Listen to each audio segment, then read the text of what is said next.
obviously I'm a filmmaker as well, like, but my YouTube channel's like something I love doing. So you've just said that you really like it. What do you like about it, and what do you not like about it? Because obviously I'm really early on at the process at the moment. Like I've been doing it for a long time, but I'm still early doors with it. But what I like about it, let's start with the positives. I love the you give it a real breakdown from you can see your passion coming through from it. So you're not, because it's easy to do videos, particularly what you do about cars, where it's all you get a real breakdown and it's kind of like almost like there's no budget. But I love the fact you're going in like, this is your budget, this is what I like, and then you're looking around. So for information, it was fantastic. It's like, wow, Oh, nice. that's a lot of info. And I even like the way you just do anything with cars, like you're making these models and stuff like that. You can tell you've got passion. That really comes through. Mate, your production is fantastic. The music behind, the way you do it is really good. Do you know what I Oh, mean? nice. Man, the only thing I would say, honestly, is a bit of a negative would be more, which I can will come in time, but it's almost keeping the regularity of it all. That's the only thing. If you give Yeah, up once a week, that would be the only thing I would say would be a bit of a negative, because like it's kind of like, oh, there's these gaps, and I'm kind of, when are they coming up? There's no sort of yeah, regularity to it. But other than yeah, that, yeah, man, yeah. fantastic. Like I say, your films, you can tell That was a really good answer. Was that? You need to be making more content. Class. it's regularity, man. I'd say that's one of the things I've found, just been doing this on and off for a long time. 'Cause when I first started this podcast, it would be literally live streaming whenever I could get people. So I'll be doing it at Yeah, 4 o'clock in the morning, and because you've got good stuff coming out, but it's disjointed. There's no sort of regularity to it. yeah, yeah. I like this. I like this sense of like creating more content, but um, like I don't want to make drugs for people. Like, like I don't want to. I don't want them to be like, oh yeah, another Luke in the middle. Oh, just click on it. Like I want people to be able to enjoy it. Do you know what I mean? Like I don't know. Like so when I make something, it doesn't have to be mint. It just has to be something I enjoy. So like, say for instance, like the Luke in the middle video, like not even that long ago, like sorry, the Nissan Micro one. It's a daft video and it's on stupid cars, but it's because I've been watching them for I don't know, like 6 months now. Like just watching like the stuff that's been going on, like the community that's there and things like that. Like it's not I've just gone, oh these cars are cool, I'm gonna make a quick video about it. Like I've been through the process of wanting to buy one, been looking at the mods, been looking at like the was it the transmission swaps and everything like that, the engine swaps, like the ripping out of the car, everything like that, and that's all come down to that little video. So like every video I try and do, I want to be up to the point where yes, I want to make them, I don't know, weekly or every 2 weeks at least, but I want to make sure it's something I'm like passionate about. And I reckon that's why it's still going to take a bit of time, because I'm still developing what I actually like. If you No, get but what I'm saying. I do. That is the most important thing to focus on. Is just being you and with your passion. Because Yeah, the rest of it, that's the unique thing you've got to yourself.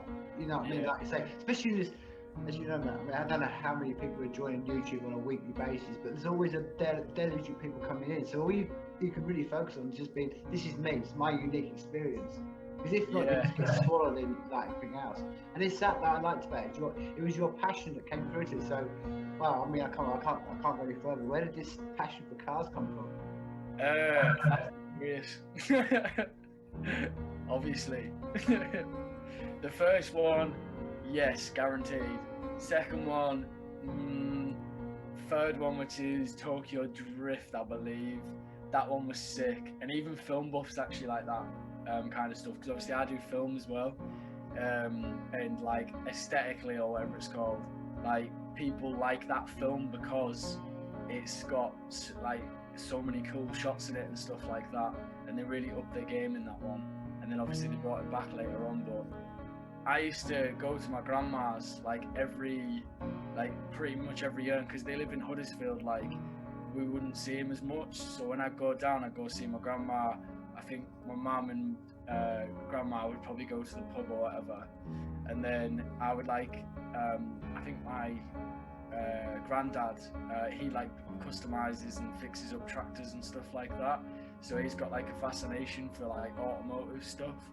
So he had a Fast and Furious movie, and for some reason it became religion to watch Fast and Furious.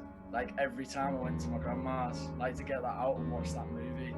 So I've had time to pick that film apart and decide the things that I like and the things I don't like and stuff like that. And then this other channel come along called Mighty Car Mods, which just basically, instead of making videos about, oh, this is mint because it's, you know, it's got the biggest engine in it and it's got the most amount of money in it and stuff like that, they got a really crappy Nissan, it was a Daihatsu Mira, and done it up. And they spent about 2 weeks making the film, but they said that they did it in a day. And then they released that, and boom, they were just like from the beginning, they were just doing really well. Like, I just liked that. It was almost like they were on the same wave as what I was on from the Fast and Furious wave, but they hadn't got it there. Like, we hadn't got it there, so I was like, right, I'll make one about the UK then, because they made it about the Australian car scene. So like, you know, not everyone can afford really fast, expensive cars, and cars are expensive anyway. Like, every time you move them, it costs money to move. Do you know what I mean? So there's not really a big thing for boy racer culture. It's always kind of frowned upon because it's like, oh yeah, like, oh, he thinks he's mint, he thinks he's got a big cock or whatever, he's obviously compensating and stuff. But to some people, it's not about that. It's not about necessarily showing off. It's about, like, I don't know, it's like, it's something else. It's weird and nerdy. I don't know how to explain it, but there's just something about it's adrenaline, I guess. It's part of adrenaline, and there's this style and fashion of it. Like, both of them two combined, like, kind of work simultaneously. I would probably take it even maybe a sort of step further. So I think there's something very, again, what I was saying to you about doing your stuff, it's the individuality of driving a car. That's the beauty of driving a car. When you get a bike, and so when you're a kid and you first get your bike, you're like, oh, I can now explore by myself. I'm not in my mum's back seat. Yeah. And then you have a car, and you're like, actually, I can go anywhere. Like, well, when we're on an island, but man, you put that onto a continent. It's just that freedom it gives people. I think that's the inherent, which is fascinating to me. I don't know. I'd love to hear your thoughts, but see, I'm getting to, you know, I've been old enough to sort of see cars develop, and I'm thinking, okay, let's fast forward 20 years, and the way they're projecting it all, it's going to be automated cars everywhere, and then you lose that sense of freedom. I mean, you can have the greatest car in the world, but if it's a computer driving you lose that sense of I can do whatever I like. I mean, how do you sort of see that? And when do you get? See, I tell you my thought process. I think it's going to get to a point, maybe in 20, 30 years' time, when to drive a petrol car, you're going to need a special license, and the fuel will be through the roof. So then it's kind of like, do you think you still have that love for cars even if it's got to that point, if it does get there? Yeah, because as things change, like, you just evolve with it, don't you? Like, I'm not gonna like stop there. I reckon in those because they're already starting to by 2050, I think it is, everything's electric, like everything. Like, it's no more fuels, and they're trying to push for it for like less than that. And what was coming to mind when you were talking about like things going automated and everything like that, I don't mind that, because like, you've still got go-kart racing and you've still got all these other types of racing, and what I reckon they'll do is there'll still be a first for that. It'll just be on tracks that might not just be for really rich kids. Like, it might evolve into like the public can go use it, like, because even a go-kart is expensive. Go-karting's like, what, it can be, it's usually like 50 quid for like 20 minutes or something. It's not like something that everyone can do. So I reckon that'd actually be a good thing if they were able to get to that point where they can make cars automotive, and then everyone can do racing on a different type of thing, because it's it's quite dangerous. Like sometimes, like obviously driving, like it can be quite dangerous. Like me and my mates, instead of going to town, we don't even go to town every now and then, but we used to just drive on back roads and go to the dales and like go up the top and stuff. Not anything fast, but we just drive stupid. And the amount of times that like something would have happened, and like as honestly as possible, you could have literally died or lost your legs or something like that. Like, because it really is that serious. So I don't really condone stupid driving and things like that. Like, I've even thought about if I had car meets, I would want to have like designated coned off areas and stuff, or barricaded areas for cars so they can do like the skids and burnouts that they always do when they go there. Because like I think in Manchester as well, they've kind of shut down the car scene around here because unfortunately I think someone got killed from a guy driving a bit mad, and obviously it's not his fault at all or her fault or whatever, but it's just it does show you that it is quite a dangerous thing. So yeah, I've got no fear of that at all. It'll just evolve into different things. It'll go into like Speed Racer or something, where like everything's automated, but then you've got this crazy race scene going on as well. Like I don't know if you've ever seen Speed Racer. Yeah. The film. Yeah. It'll go into something like that. It'll just go more mad. Yeah, There's got to be a higher thirst for it, because people obviously want to be able to control something that's moving. Everyone wants to drive a train. We just don't have the ability to do it, do we? Or a plane. Everyone wants to do a plane at some point, which eventually will evolve to the point where we can do that. Like, as in like money-wise and stuff like that, because it's still so expensive to get a pilot's license. Yeah, no, I agree with you, man, because I think one of the, as I said, one of the major sort of disadvantages of any time you get in a car is people. I mean that you just can't avoid them. Do you know what I mean? Because, and you know, like you said, to have a cordoned off area, I think that's a very insightful way of looking at it. I think that's where it'll go, because if you can eliminate the deaths of people or just randomness of people, then it all becomes your own choice. It's like, okay, you know what you're doing. Like I say, if you're driving around the Dales and there's no people around, that's you in control. It's that random person. I'll give you a quick story. I was driving back from doing a Demons gig a few months back. So I'm driving across the A66 after a gig. So I'm 1:30, 2 o'clock in the morning. Yeah. It's just got dark on the A66, so I'm going across, backing up, going across it. And I don't know if you know on there, but there's a stretch between Warcorp and sort of Bernard Castle. It's pretty empty. There's not really much. Oh, okay. Yeah, I know Barnard Castle. Yeah, there's not really much, and then until you hit the other side of the, when you go over the Pennines. So I was in the middle of nowhere, and there's this guy. I'm driving along, there's nothing around. It's just me on the road. I can see this light in the, it's a dual carriageway, and there's a guy walking on with a light, and I'm like, okay, sort of like, okay, maybe he's broken down. He's trying to flash someone. Getting closer. I'm like, I'm seeing any cars. You know what I mean? And as I get closer and closer to him, he was basically just looking into the sky with his torch, obviously on one. I don't know what he was on, but I thought, that's just the randomness of people. You wouldn't expect that at that time in the morning going across the A66. So it's that, like I'm saying, then you multiply that, like you say, you're in a city centre, man, it's always, those accidents are going to happen, because they are, dude, cars are lethal. That's the joy of driving a car, man. Yeah, I don't want to put anyone off at the same time, because they're still cool, but but the first thing my granddad said to me before I got it, because he's a firefighter, is like when I got my license and actually got a car, he just come up to me and he went, "That car's a weapon, like just drive it wisely." Okay, he said, I remember his exact words were, that car is a weapon when it is not correctly driven, something like that. It was definitely he said it was a weapon. I can't remember exactly what he said after that, but he basically, that was the outline from what I remember, is him saying it was a weapon, which it is.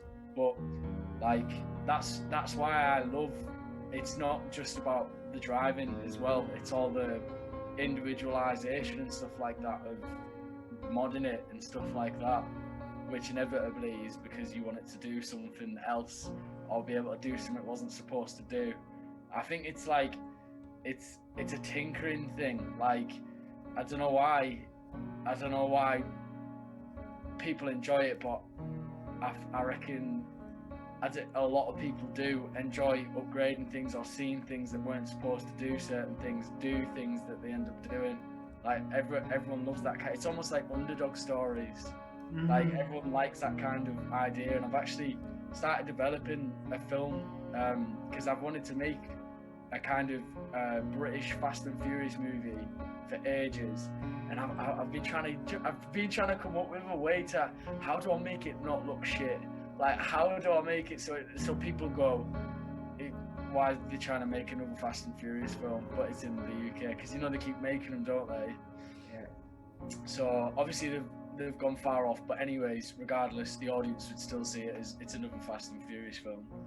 But I was walking past a hotel, and I just saw this proper crappy car just parked outside.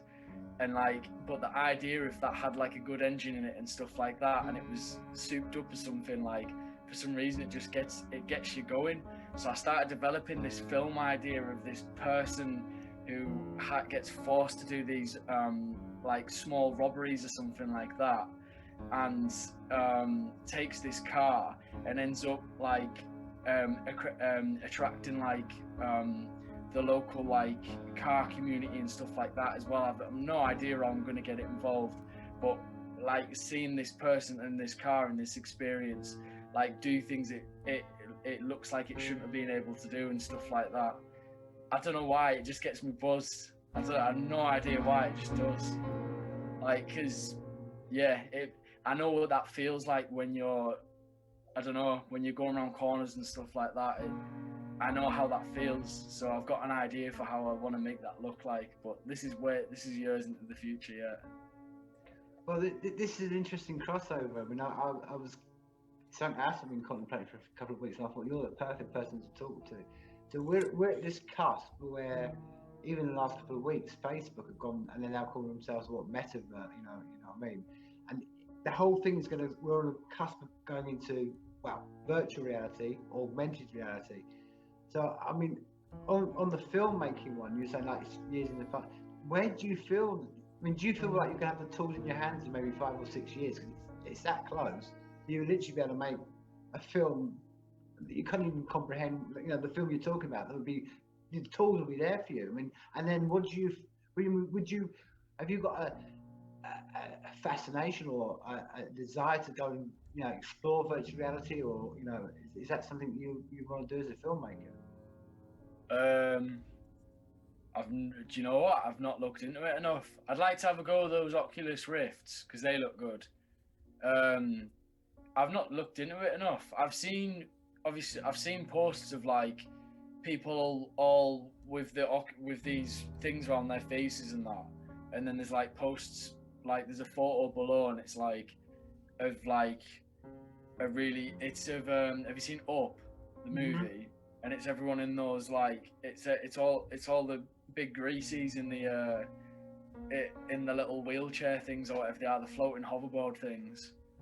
That's all I've seen of it really. I've not looked into it. Oh, and the trailer as well, of course. I've seen that as well, but I kind of just look at it as another marketing stream. I don't see it as like something that we'll all end up doing. I think it's something that he's done for a certain market because it's not hit me at all. It just makes me think, all right, that's cool. No, that's very insightful you say that, because I still think, I mean, this almost goes back to you saying you're Fast and Furious. I mean, when you see an old film, stupid. No, because even if you see a film from the 70s about the car films, there's more of a visceral feeling about watching a car chase in the 70s than really like watching some computer game that's got all the. It's like, no, you know what I mean? There is something about reality, and like you say, even just doing it, like you said, your film, putting your camera in a car and trying to get that feel you can't get in virtual reality. I don't think it's never going to get to that point because there's something visceral about the actual experience of being in the car. Yeah, I think Yeah. I don't know. I mean, I guess it would just come down to. It always comes down to the director, really. From what I know, anyway, at the moment, like it comes down to like who. So you've got your tools. What do you do with your tools? Do you know what I mean? It comes down. I think it comes down to that, and then obviously your experience as well. And I believe my experience is like. And another thing as well, I've not been a race car driver either, so I've got the dream in there as well. Like I've not actually touched that. Like people in the race car scene will probably turn around and go, it's not that good. Like they will, because it just that is life. Like it just happens. Like it's cool, yeah, but like sometimes it's just like another job or whatever.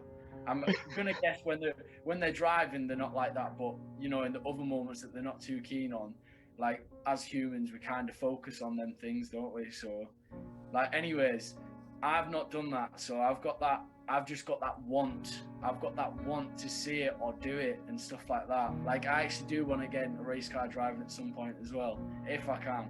I don't know, it might be too late for it. I was on a good Top Gear kart race track, what was it? Go-kart racetrack when I was like 16 or something. And I love this. Like, I got a second below this other guy called Sean. And I remember whilst I was racing around the track, the guy was like looking at the scores and he was like staring at the screen. And I was like, he came up to me and he said, you got the second fastest lapper today. And I was like, oh, sick. I said, who made the other one? And he said, another lad called Sean. Spelled SH, right? And he was like, don't worry though, because that guy comes in every single day and you were a second slower than him. And that was the first time I'd ever been on a go-kart track in my life. Like, honestly, I was like, whee! Wow. I was buzzing. I actually was absolutely buzzing. I was so happy with that. It was mint. It was so class. So I think if I was going to film it, I would want to make sure that like every single person who watches it is like, whoa, that's sick. Do you know what I mean? Okay, so I mean, this is kind of leading to the next sort of question, really. I mean, what's the best car you've driven then? Nothing good.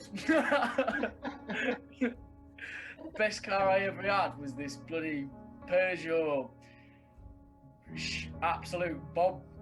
bag of absolute bolts that ended up blowing up because I put too much oil in it because the turbo and the whatever else was going at the same time, so it kept leaking oil. I could probably tell you one of the best experiences when I first got my car. We took that to the Dales, and honestly, we must have spent about 30 quid in fuel that night on a little 1.2 engine, and it was just ridiculous. Like, I'd never tell my mum these kinds of stories because she'd never want to hear them, never mind even like tell her. But like, I was absolutely flying, like through just absolutely going through all these bloody back roads and that, and it was just so class because we had Bren with us and my mate Liam, and we were all just like just all the way, and it's a good 30-minute drive. I think we bashed it out in like, actually I'm not going to make up a number to try and think I'm mint, I can't remember, but we made there pretty quick. We got there quick. And then there's the tank road up there as well, which you can get air on, and there's just been there's been so many times. Like, I don't even know if like boy racers and that get up to this kind of stuff, because when I talk to them, they're always like, I don't know, they're always a bit like, I don't know, they kind of don't want to tell you. So either they get up to some mad stuff that they don't want to let you see, or they just have cool cars and do burnouts and sit in Mackies. But I'm more inclined to think that the latter rather than the former. I'm more inclined to think the latter, that they're sitting in Mackie D's and making up stories and going out, man. I don't, because you've got to bear in mind, it goes back to what we were saying pre-show, there's not many people get to go out in the countryside, man. It's a hard thing. If you're living in a big city, to get out and do what you just said out in the days or so, that's you're driving for an hour just to get to your start point. Yeah, we are, yeah. It's a different experience, man. Yeah, they do like cross country treks and things like that, but I think they do them during the day, whereas we used to go in during the night, so you can like proper hammer your car as much as you want, and you don't have to worry about anything because I shouldn't really be saying this, but like the way we would work it out, we would have someone at the front, and if there was a bit of a dodgy turn or something, you'd put your hazards on to let the person behind know that like it was the corner was a bit too dodgy or there was a puddle or something like that, and you had to slow down. And not only that, because it's dark, you can see if someone else's headlights are coming. So like if there's someone coming up on the road, everyone knows to slow down. I mean, the only other bad thing would be is if someone was in the road, like you would definitely kill them. So it's not something I would like do again. It was just something that I really enjoyed at the time. Well, yeah, and I mean that's the other thing as well. I mean, for people who haven't been there, I mean the roads around the back of you, around the Yeah, bike, they're quiet. Yeah, they're you're very highly unlikely to get anyone like up there. That's the only time we would do it really. You'd never really get a buzz in town from doing it unless you were going around a roundabout or something. Like that was the only time. Like I never got a buzz out of going fast in a straight line ever. It was always from being on the back roads at night and just weaving through the turns and stuff, even if it's not that quick. Just like getting the G-force on and then coming out of it, because all of our cars are rubbish and slow. So like you had to know how to be able to use your weight distribution to get you around the corners and stuff like that, and still feel pretty quick coming out of it. well, Like yeah. I remember one time a mate was following me home, and the back end of my car was apparently like coming up by like this much because it was just ridiculous. Like my wheel from the back end of my car was coming up this much because I'm weighting the car so much to like get it to get the G's in and keep the speed up or whatever the hell was going on. It's not good though. Basically meant my shocks were done. And it's dangerous as well. Your car shouldn't be coming that far up on the ground. But he said, mate, I thought you were going to come off a few times. I said, why didn't you call me? You know how like Top Gear do it where they have the radios on and stuff? That's what we used to do. It was sick. It was honestly so much fun. It was mint. It actually was. We used to teach a lad called Bren as well how to do it because he had a nice car. And and Nathan as well. Anyways, yeah, it's good crack. So yeah, I think that's why I like doing these videos so much because it kind of keeps me involved with that because I'd like to carry on with it. Whereas a lot of my mates now obviously have just don't do it as much. Apart from one lad, because he's got a lot of money. so are you still on the inclination to go towards the Nissan Micra? Is that still where your mind is? No, no. The idea with the Nissan Micra is that it would be cheap for university, and I'd be able to do videos on doing it up. And Mighty Car Mods, that channel I mentioned before, they obviously started off with like a really rubbish car and then built it up. And I really like the idea of that. And I still need to learn a lot of mechanics. I was actually considering going into mechanics, and then I found out that for your first year you have to learn how to change oil and do disc brakes, which I know how to do already. So and then it wasn't until I left that I'd actually be able to allow to start working on stuff. And I was like, I don't know if I can do that again because I'd already finished college, gone to Australia. I was like, I really need to do something that's, I don't know, gets me away from home because I could do all those courses at home. Whereas the course I wanted to do specifically, I couldn't do unless I went to Teesside, which my mate told me not to go to, which he was studying at, even though he's doing a good job there. He said, nah, you need to go down south. So yeah, now I'm here doing that, and the Nissan Micra thing, to go back to that, I just love them because they're just old Japanese boxes that you can rip the whole thing out of and turn into a go-kart. And well, yeah, that answers your question. Yeah.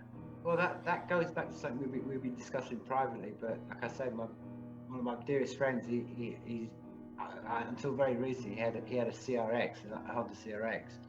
And what he loved about that was literally you just got the chassis and you could literally just click on and then you could just all the time. Just clip, clip, clip. It was a ridiculously easy kit car to build because there was hardly any skill involved. You just order it in. There's the engine. You just Yeah. and that was he loved it. I mean, and that's where I can see that addiction becoming about doing cars up because it's just you're like, where do I stop? Mm. Because Yeah, yeah. that's supposed to be the difficult thing when you get those cars. Like, what point do you stop? You know what I mean? 'Cause you're like, I can have an extra spoiler. I can. Yeah, yeah, yeah, yeah. Yeah. What else can I do to it? Yeah. Yeah, nah, I don't know. I don't. I don't know. I I have no idea really. I wouldn't say.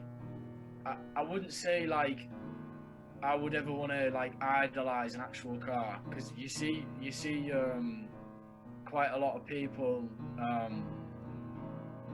like it's almost like the car is who they are, so they put everything they have into that. I think that's a bit too far because there's a lot of sacrifice that comes with that because it's a lot of money to be able to do those kinds of things. I think that's why you get quite a lot of strange people in the car community, from what I've met anyway. Like the people I've met from my videos are class, but the people I've met outside the videos are just the strangest bunch I've ever met, and they're like, no, I don't want you filming, stuff like that. And it's not that's the part that they're weird, is that I'd always have a conversation, things like that, get talking to them, find out that like that they're putting a lot of time and effort into something, but not putting any effort into anything else by the sounds of it. It's like this is just them. That's all they care about.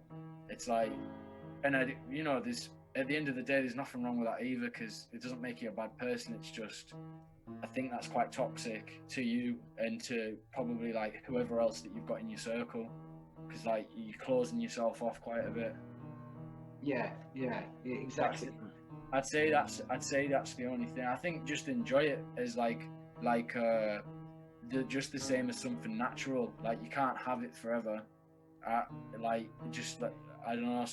I'm gonna sound really cheesy here, right? Like proper cheese on toast, but like just like a bloody flower. It comes up, it looks nice, and then it dies.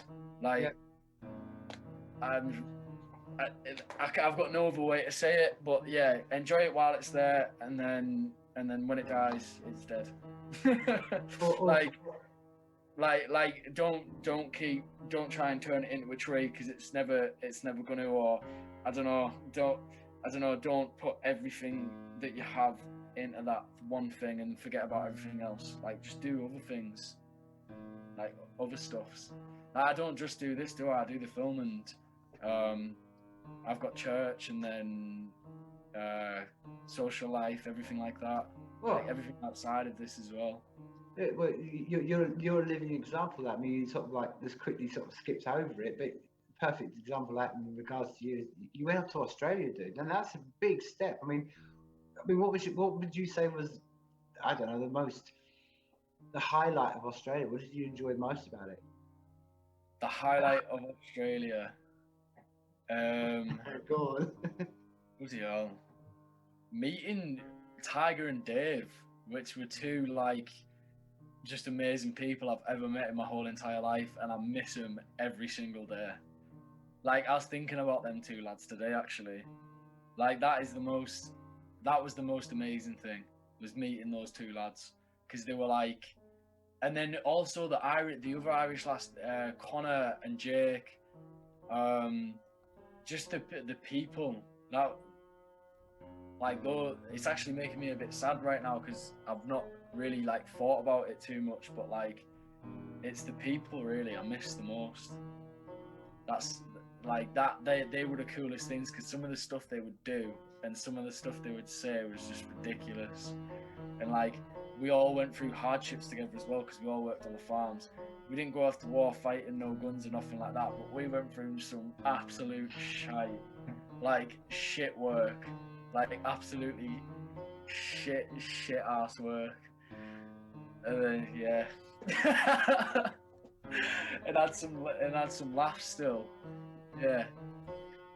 I mean, on the other hand, I mean, did you? I mean, was there any particular part of Australia that like, was there a scenery or a bit of nature that you went, oh wow, that was a life-changing thing or not? Or was it just literally like that I'm in the fields every day? Yeah. Australia. Do you know what? It's not my country, from what I saw anyway. We went on the no, we went on the east coast, and from what I saw, it's not. I don't know. I just don't feel connected to the land. I missed home so much when I was there. I didn't get homesick. I just missed. I missed the Dales. Every Australian I saw, I would show them pictures of the Dales. I'm not even joking. Every Aussie I met, I would show them photos of the Dales, and I would be like, "This is where I'm from," even though I'm not from the Dales. I'm like an hour away. But like, I don't know. I missed that. I missed that. Oh, I tell you what.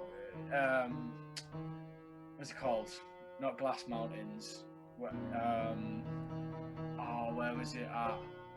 It's a mountain place near Sydney. And the only reason why I like that is because it felt a little bit like home. Like, as in, like, it had that vibe about it.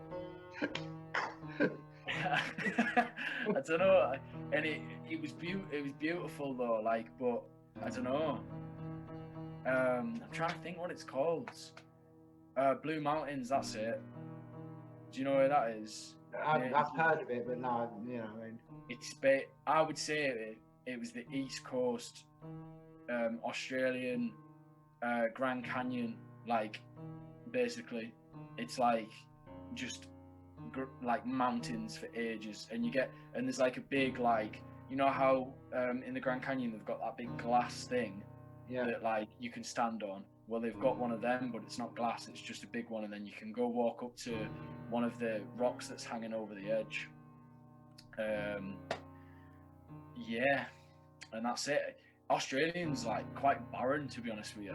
Like, you've got places, but then when you go to the next place, there's nothing in between. You think it's a big country, but it's not. Either that, or we missed a lot of those little small places and stuff, because we did stop off at little small places, but they're like hillbilly towns and stuff. There's like nothing going on there. There's nout. There's nothing. It's just flat ground with farms everywhere. That was my experience anyway. Like, I'm sure if someone else would answer that question, they'd be able to tell you some mint stuff that probably me and my girlfriend missed out on. But like, I don't know. It's not my home. I think that's one of the things. It's definitely not my home, and it's not exactly what I was expecting either. I was expecting it to be like deserts everywhere and stuff like that. But if you want to go into stuff like that, it's actually dangerous. Like, I know that sounds proper stupid to say, but it's like, we were gonna do it. I bought a car whilst we were there. Obviously, I did a video on it. And we were going to do it, and it was a week's drive, solid driving. If you were driving for a week straight, it would take that long to get to Darwin, because we were going to go meet a lot of people that we knew. And I was just saying to me last, I was just like the way we're living at the moment, I don't think we can do that.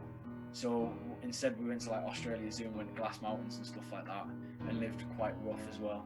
That was the roughest I've ever lived. But people I spoke to who went out and did that drive said, be careful, because some of the places you stop off at are a bit strange. You get some very funny looks while you're out there, because it's like their own universe there, apparently. I've not been out, but like, this one person, like this guy I knew, he was in the car with this girl who was going out with an Australian guy, and he said, no joke, the guy's got a bull bar in front of his car, right? So he sees a kangaroo and he's driving, and he just goes, you want to see something funny? And he goes, yeah. And he just drives straight into a bloody kangaroo and runs it over, and then drives it back, and he thinks it's funny as that. So them two are sat in the car like, what on earth just happened? Because it's a full kangaroo, innit? Went over the bonnet and everything, apparently. And I was just like, nah. I'm not game for that, like. No, so I mean, again, sort of like, I mean, I kind of really the other thing I really want to talk to you about was like, well, it's where sort of our connection sort of came through, was through the ceiling demons, and I really wanted to talk to you about both From the Womb to the Grave and Breathe. Now, when you sort of like, you know, the two videos, and I recommend anyone go and listen to them completely and watch them. But were you given a brief on that, or were you given quite a creative kind of freedom to do what you wanted to do for both those videos? Completely creative freedom, really. Nice. Breathe. Yeah, complete creative freedom to just do and try whatever. Really, I had no idea how it was going to turn out or what it was going to look like. I just filmed and then edited it and saw what I had at the end, and then just went, right, well, that bit needs to go there and that bit needs to go there. It took ages though. Like, I've realized as well, coming to uni, like, it's not to teach you how to film, it's to teach you how to work it out so it doesn't take so bloody long to do the process. Like that's what it is, because you already kind of naturally know what it looks good because you've watched so much stuff over the years and that. But yeah, I'd say Breathe was just sick. Like, it's just a sick song. As soon as I heard it and I heard the build up, I thought, right, I hope this gets to a part where it just goes, and it does. And that's why, I don't know if you know this, but in the background of it, I added in some footage that my stepdad took from when he was in Afghanistan, and they would dispose the bombs, they would defuse them, but then to get rid of them, they don't take them apart, they actually blow them up. So my stepdad's has got a video online where his mate edited it together, and it's sick, and it's just all these bombs going off to this sick music. So I asked him, I said, can I put that in the video? And he says, yeah, of course you can. So I was like, sick. So I just put that on there as well, because of that build up and everything. And I think it fits their message quite well as well. Yeah. So was that just one day of just recording footage? Because you obviously got them in the rehearsal up at Green Man, but you also got them out by the swale, the bit where he's looking over the river, and you got bits by the duckets and stuff. I mean, so what was it, just one day you just collected loads of film? I think that Swaledale, when we did the like the footage between the river and the alleyway scene and stuff like that, we did that because we wanted to, like, I don't know, we just wanted some like creaky stuff. We had an idea where we were gonna have like someone like throwing a stone into the water and stuff like that, and it was going to go back to his childhood and things like that. And I was coming up with ideas like kind of just on the spot, really. And then the alleyway stuff is stuff that's quite sentimental to me because I grew up in areas like that. So I was like, I want to shoot a scene that's got one of them walking down an alleyway because it's an alleyway. Like, I don't know, you just don't ever really see him in film footage or anything like that. And for me as a kid, I was a bit of a rascal with my mates, and we used to hang about in alleyways. Like, that was just it's just what we did. It's just we'd walk along all the walls and see what was in people's back gardens and just stupid stuff like that, really. I don't know why, rather than being on the streets, like, well, we would as well, but sometimes you'd spend a day in an alleyway. It was just weird. Yeah. And it's a dirty place as well. It's like the last place any child's, any mother or father would want their kids hanging about in the alleyways. But I wanted a bit of that in there as well. So, yeah. So what's your actual process? You know, you've got all this film, and then what do you have it, what, in your own head you storyboard it, or do you actually have you have it like a drawn down thing? But now do you condense all the footage into the vision of like a video like Breathe? I mean, I think, yeah, I think right at the moment with the position that I'm in and everything like that, when something like that happened, because bearing in mind, if we're going off Ceiling Demons, I just approached them and I hadn't filmed anything in like over 2 years, and I'd fresh out of college, and I just saw what they did, and I saw the way they were on stage and stuff, and I was like, oh man, I need to get involved with that. So I went up to them and asked them and said, can I do use a video? And they were a bit like uncertain at the time, but they said, there's our card. So I sent them some stuff that I'd done from college, and then said, can I do a video with you guys? And they got back to me and they're like, yeah, cool. And then they just sent through music to us. And then I think at the time, it was just like, right, we're going to be here, we're going to be at this location at this point. Do you want to come down and film then? So I was like, right, okay, yeah, cool. Didn't really have any time to come up with anything. It was just kind of like, right, I've got to like just do it. Like I've just got to film stuff that looks cool. So like the butterfly, I thought I'd add that in at the last minute. I added that in because obviously they're signed to Butterfly Records or whatever, aren't they? Right, yeah. So I was like, a butterfly effects, yeah. So I thought I'd add that in, and just loads of other stuff. And then for process now, I don't know. I think like everyone's got this ability, especially when you hear music.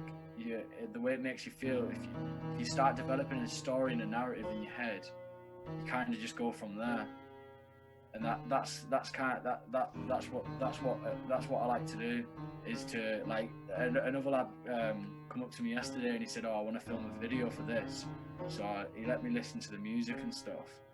And I said, right, let me listen to it a bit more and I'll get back to you because I got nothing in my head when I first listened to it. But that's just kind of what I go off. I don't really go off like, oh, what's cool in at the moment, or who did this last time, or anything like that. It's more just like, right, what story is this person trying to tell? Like, and then I'm trying to think about it now as well. But yeah, that's it at the moment, really. I think in future, it'll be a lot of, right, we want this doing, and can you make it happen? Which I'm a bit nervous about, but it'll start happening, I reckon, soon, hopefully. But yeah, right now at the moment, it's just completely free to do whatever, really. Like just whatever comes to your head, just try and give it a go or whatever. Okay, because one of the things that just from doing, there's a little bit into it because I've done a bit of editing here and there, and I think one of the things that shocked me when I started doing editing was like it's the amount of time it takes all that footage and then get that into a 3-minute slot. I mean, how many hours would you say you put into, say, something like Breathe? Well, Breathe was ridiculous. Breathe took time because I took so much footage, and also it's a heavy song, and I wouldn't recommend this to anyone else ever again.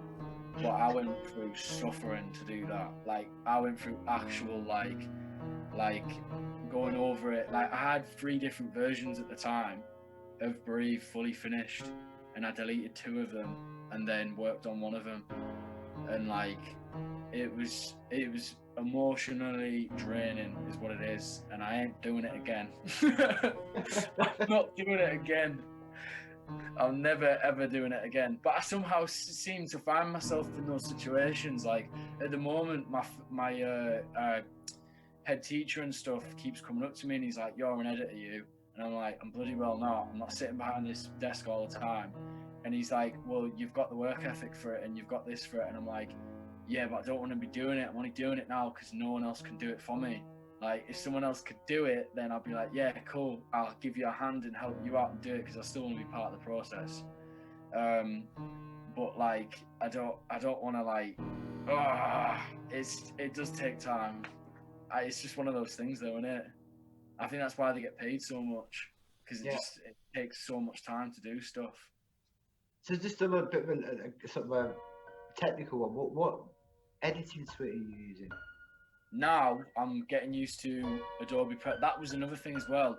It took so long because this computer, and I have no idea how I've been able to do it, but I've moved over to Premiere Pro now, which is ideal if you want to get into editing. Either use Premiere Pro or Final Cut, because Final Cut's quite like iMovie. but Premiere Pro's sick, and we're working on nice computers as well, just standard Macs, and they actually work. Whereas my computer, I'm not even joking. I went downstairs yesterday because I thought I'll make a video whilst everyone's playing pool or whatever, because I don't want to isolate myself into the room. Put it on. It'd still been about 25 minutes, and it was still trying to load. And I used to work like that all the time. Like that's how I just worked. Like just like putting a clip in, for instance, would take like minutes. It could take like 2 minutes just to add a clip in. Whereas now I'm just going. So I'm just on it now. Like every time I'm in the Mac suite or something, I'm asking for more time. I'm like, give me more time, give me more time. But yeah. What were you trying to edit on? I'm gonna. Right. When I would just do. I would just use the movie maker on my laptop. People say to me, "Man, that is dated as." You know, Yeah. do you know what I love about it? It's a simple tool of what I need. It works perfectly. Because I've had a couple. One of my guys I know quite well, who used to be my host on this podcast. He's a filmmaker, and he's always telling me like, "Do Adobe, do this, do that." And he sent me across. I'm like, "Yeah, but I've got to learn a whole new load of stuff," and I quite like. Just do it though. Yeah, I'm just for what I need. I mean, I think it's like everything. There's levels to everything. For someone who's just doing a cut, putting some pictures up and doing whatever. Yeah, but you don't want to be saying that though. You could be like having something else added to that, and it might cut down the process. And then you might go, "Oh right, it doesn't even take that long." Like I've just now figured out. Okay, yeah, all right, fair enough. Because I've been using iMovie for ages, and now I've gone over to there, and I'm like, "Wow, that's good. Like, it's actually quick." I actually edits my video. The only downside to it is that it's so precise that you've got no room for error. That's the only thing I'd say. So to do stuff, you've got to go on YouTube and find out how to do it. Whereas on what I was using before, there's only like 4 tools, so you can't get it wrong. You know what I mean? Like if you want to add something a bit creative to it, you've got to like process it into something else or something, which is how I do it. I'd like hack the system and chop bits up and like put it into another file and then bring it back in, and then be able to do that tool that it wasn't letting me do before now because it's been changed into something else or whatever. But I'd probably say get not Premiere Pro. It's a bit hardcore that. Well, it's not even that hardcore. I mean, you could get Premiere Pro, but apparently the easiest one's Final Cut Pro.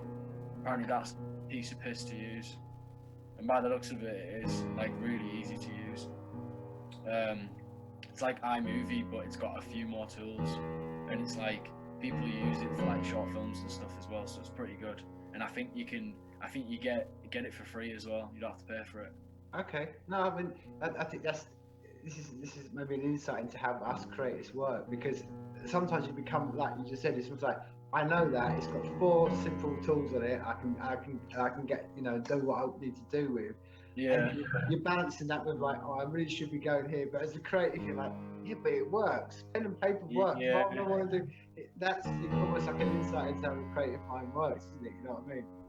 Yeah. I mean, it's part of the process, isn't it? What tools have you got? Like, what are your tools?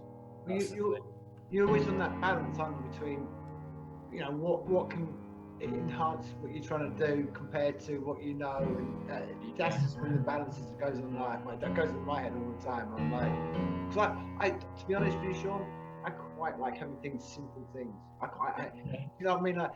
It's like my stance in movies. I like films that have been made, and it's got to the point now, and I'm not that I'm quite staunch with it, but I don't like CGI films so much. I quite like films that are actually like, that's been made with a real car and a real, rather than, oh yeah, great, I've seen another, Do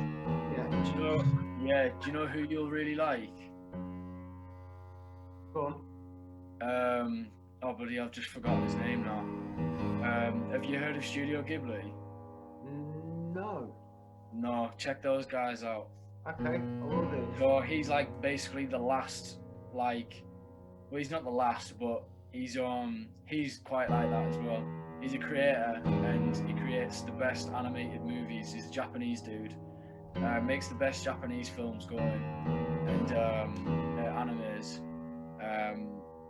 And he's well, for one, he's got a good, solid, wholesome ideas for his films. They're all like good for the heart, good for the spirit kind of movies. Like literally, one of them's called Spirited Away. And not only that, but he's against like using CGI or anything like that because he's like it. For him, he says it takes all the magic out of the production. He says it takes it away, which it kind of does. Like when I'm editing on the computer, it's part of the process, but it really does grind you when you're on it because it isolates you as well. When you're on a computer, like you're stuck to the screen. I don't enjoy that half of it, and it kind of like boxes you off into a little side, like what my teacher's been saying, which is cool and everything. But I don't want to be that person who's always on the computer or always on my phone or something like that, because that's what I'm having to do right now as well to build the YouTubes and stuff like that.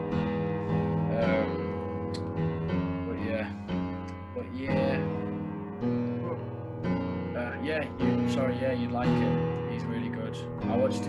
He had a documentary made about him as well, but he refused to have a proper one done about him, and he'd only let one camera guy film him and just film what he was about and stuff.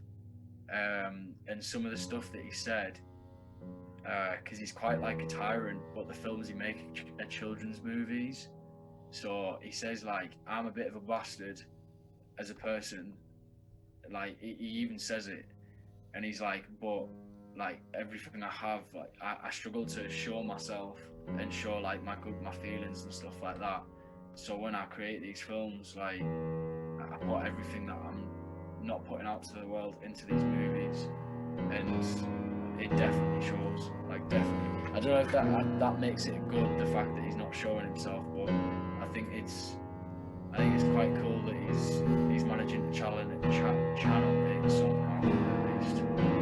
And not only that, but he's totally against like rubbish animations and stuff like that. Like when a team came to him once, I'll just finish up quick on that. A team came to him once and showed him like this new animation system and stuff. And he turned around and he said, after they showed him all these examples of this really cool animation, he went, one of my mates has got this disease which like stops him from being able to move and stuff. And he said the stuff that you just showed me on the screen there has got no heart whatsoever. And he said the way you contorted the things and like made it look like you've created something that is, you know, it's good. The fact that you've made something smart or whatever, done something that's not been done before, but that's it. Everything else is there's no heart. It's just a thing you're showing me. He said, what did he say to him? He basically told him to get out. And they like came to him to like create this, to start creating digital stuff. Or I think it's called digital anyway. Yeah, because he's going from pen to pad to digital. Yeah, and I thought that was pretty sick, because not a lot of people will be as bold as that to say that. They'd probably just say, "Oh nah, that's not right." But yeah, I think you'd like him. Okay, well, thank you for the recommendation. So just see we come to the hour mark. Before we do wrap this up, a couple of things. Have you got any new Look in the Middle videos lined up, or? I went to but everyone keeps telling me I need to make those. Have you seen the Jesus one where I'm at the top? Yeah. Have you seen that one? The trainer video or not? You don't have to have. I'm just asking you if you have. Oh, I haven't seen that one, but go on. Saying Jesus at the top. So, basically, it's almost like. Have you seen Monty Python? Yeah. Kind of like that. I want to make more jokey stuff. Like Okay. I enjoy doing them as well, like the laugh ones. I want to make a few more of them, or make one at least. like a comedic one, and then I've got a couple of videos lined up at the moment. I think one about like top five like cars or whatever, like modified cars I've seen online. And I'm trying to branch out in that JDM kind of stuff now as well, like a little bit more. No, I guess the biggest project is hopefully go to Japan next year and get some filming over there, which would be sick. That'd be awesome. If I can, I don't know. I might have to wait a year or something because obviously that all comes down to finances and stuff. But if I could, I'd love to go over, find out where all the drift community is, because they kind of get that's. I think that's another reason why we like them. Everyone thinks it's because they drift around corners. It's not just that. It's because their community kind of gets the car culture. It's not about having a small penis and being like, "Oh, look at me, my penis is big because my car's got a big engine." It's not about that. There's like a little what's it, subculture. That's it. It's it's a subculture, and it's a good one. And like they get it because they like, from what I've seen from Mighty Car Mods and stuff, it's just normal for them. That's why I think that's why everyone idolizes it, because it's not normal for us. It's weird for us. A lot of people in the car community are quite strange people. I consider myself one of them, because like when I've driven the car a few times. When I was in Australia, I got given the job to drive all the vans and stuff like that. And when I would drive certain ways, people would be so freaked out, and I was like, "This would be normal for me. Like this is not even like anything. This is just normal. Like, you want to see me when I'm actually driving and I'm trying to make the corners and stuff."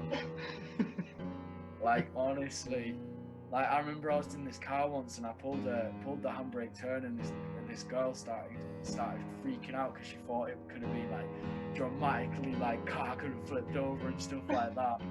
And I was like, nah, like that's not how it works. It's not how physics work anyway. Unless like we ended up somewhere over there, but we're nowhere near there. We're in a massive space that she's never experienced that before.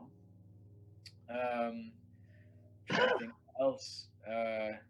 Yeah, I think I was in the UK not long back, and I was working for a job.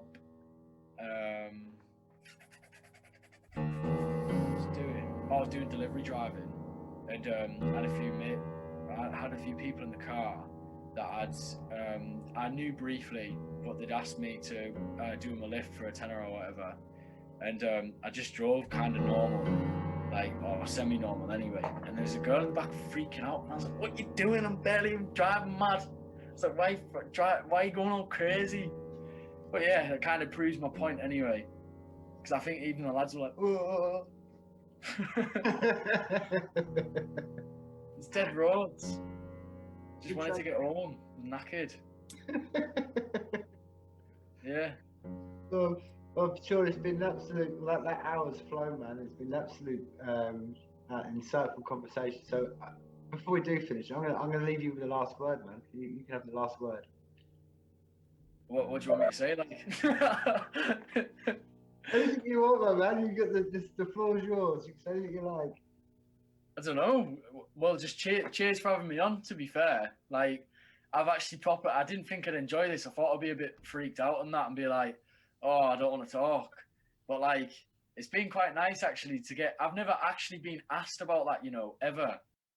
I've never ever been asked, "What do you like about cars?" ever in my life, ever. And I tried to do it in a video once. So, and I wasn't able to even tell myself what I liked about it. So I've kind of just developed like myself a bit through this interview. So I actually proper appreciate that, because now I understand it a bit more. I always understood the Fast and Furious part, but I never understood like how much like going out with mates and stuff was just so much fun. Like, just mad nights. Just stupid stuff.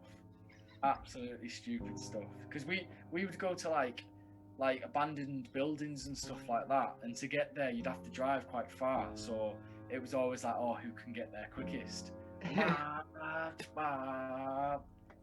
was mint. It was so much fun. I'd even do it by myself. I'd go around my mate's house after work and I'd stay with him for ages and we'd just chat for days. And he lived on the other end of town from me.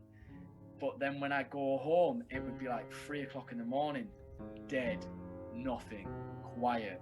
What does that mean? Bop, bop, bop, bop, everywhere, everywhere. I had a strategic area where I'd do all my handbrake turns on the way home and do all these mad skids and just drifts. Oh, loved it, absolutely loved it. And I'd do that every single time I'd leave. That was every weekend.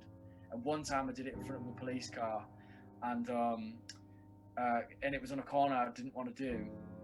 And I thought, you know what, I'm going to do it on this corner today. Did it, and looked in front of me, police car. I was like, no. And they just slowly drove on the side of me. Lights came on, and probably shouldn't tell any more of this story, actually.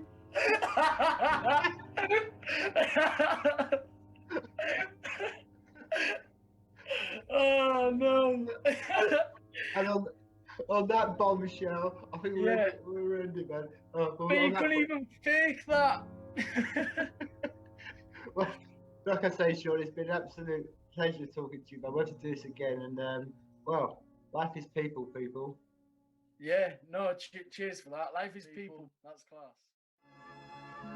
Well, they say that life is people, and that people are angels, and that angels are devils, and the devils are me and you.